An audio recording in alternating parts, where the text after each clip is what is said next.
ჰატერმანის პროგრამით ჩატარებული კვლევების უპირატესობა. კვლევა ტარდება კომპლექსურად.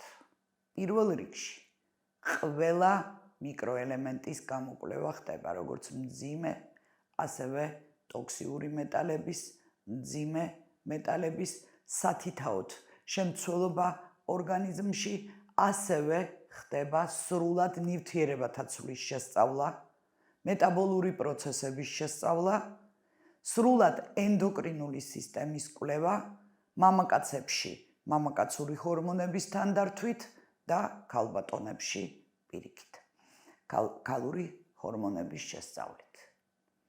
ასევე სისხლის გაშლილი სურათი ყველა მონაცემით, სისხლის შედედების ფაქტორები, სრული კოაგულოგრამის შესწავლა, ამიტომ ჰატერმანის პროგრამის კვლევების ჩატარების შემდეგ თქვენ დანაწევრება კვლევების და სათითაოდ სხვადასხვა მიმართულებით გამოკვლევების ჩატარება არ დაგჭირდება.